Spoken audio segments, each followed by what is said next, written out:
कभी सुदामा पांडे धूमिल जी ने कहा था कि एक आदमी रोटी बेलता है, एक आदमी रोटी खाता है, एक तीसरा आदमी भी है जो न रोटी बेलता है न रोटी खाता है, वो सिर्फ रोटी से खेलता है। वो तीसरा आदमी कौन है? मेरे देश की संसद मौन है।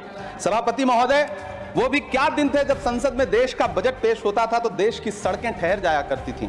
रेल बजट पेश होता था तो लोगों की उम्मीदें रेल के डिब्बों की तरह पटरियों पर दौड़ने लगती थीं। पूरा देश धड़कने रोक करके वित्त मंत्री और रेल मंत्री को सुना करता था।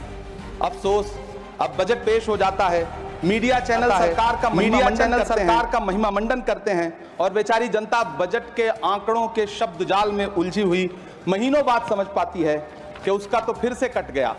सभापति महोदय, पिछले 2 साल अमृतकालीन बजट पेश किए गए और इस बार एक नई शब्दावली गढ़ी गई है, तुष्टीकरण बनाम संतुष्टीकरण का बजट। सभापति महोदय, सुनने में कितना अलंकारिक लगता है ये शब्द। सोच रहा हूं देश की वित्त मंत्री और प्रधानमंत्री जी से पूछूं कि आखिर किसकी संतुष्टि? जिस बजट में मनरेगा के लिए 1 रुपए की बढ़ोतरी ना हो, वही पुराना 86,000 करोड़, जबकि पहले ही 9,754 करोड़ का घाटा हो। जिस मनरेगा से करोड़ों मजदूरों के घर में चूल्हा जलता हो, उस मनरेगा में काम करने वाले गरीब मजदूरों के लिए अगर आपके खजाने से 1 रुपया भी इजाफी नहीं निकल सका तो भला कौन संतुष्ट हुआ साहब? इस देश का गरीब मजदूर या आपके उद्योगपति दोस्त? वो जो महाराष्ट्र में लोकसभा और विधानसभा के बीच में 40 लाख मतदाता बढ़ाए गए थे, अरे उन्हीं के लिए मनरेगा का थोड़ा सा बजट बढ़ा देते। क्या उसमें मनरेगा का एक भी मजदूर नहीं था 40 लाख लोगों में? सारे के सारे 12 लाख की छूट वाले से आगे के लोग थे। सभापति महोदय, कल जब वित्त मंत्री जी देश की संसद में भाषण दे रही थी तो वहां मुंबई में कोई गरीब इंसान जब अपनी जेब टटोल करके अपनी मोटरसाइकिल में 1 लीटर पेट्रोल भरवा रहा था तो उस पेट्रोल की कीमत थी 103 रुपया प्रति लीटर। आखिर इतना महंगा पेट्रोल डीजल खरीद के कौन संतुष्ट हो रहा है? इस देश के गरीब लोग या फिर सरकार के चहेते धन्ना सेठ? सभापति महोदय, वित्त मंत्री जी इस बजट को मध्यम वर्ग को संतुष्ट करने वाला बजट बता रही हैं।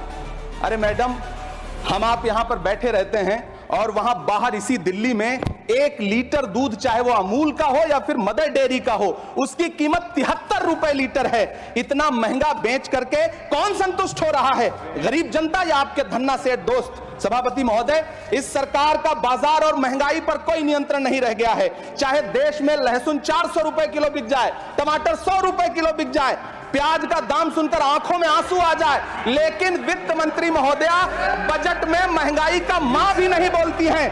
बच्चों की किताब और पेंसिल तक पर टैक्स लगाने वाले सरकार से मैं पूछना चाहता हूं कि आप मध्यम वर्ग का हितैषी बताते हैं, खुद को तो शर्म नहीं आती है? खुद को धार्मिक कहने वाली सरकार भगवान श्री कृष्ण के प्रिय खाद्य पदार्थों दही और मक्खन तक पर जीएसटी लगाती है और बात करती है मध्यम वर्ग की हिमायती होने की।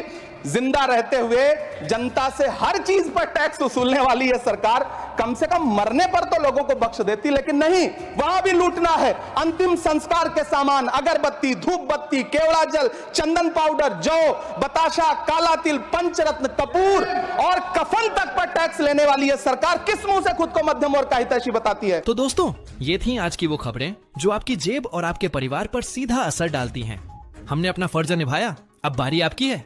अगर हमारा काम आपको पसंद आया हो तो वीडियो को लाइक करके अपना प्यार जरूर दें और सब्सक्राइब करके हमारी ताकत बने। और हाँ, कमेंट में अपने शहर का नाम लिखना बिल्कुल मत भूलिए। मैं हूं आपका दोस्त और होस्ट, आप देख रहे थे लाइव हैंड 24। मिलते हैं कल, तब तक के लिए जय हिंद।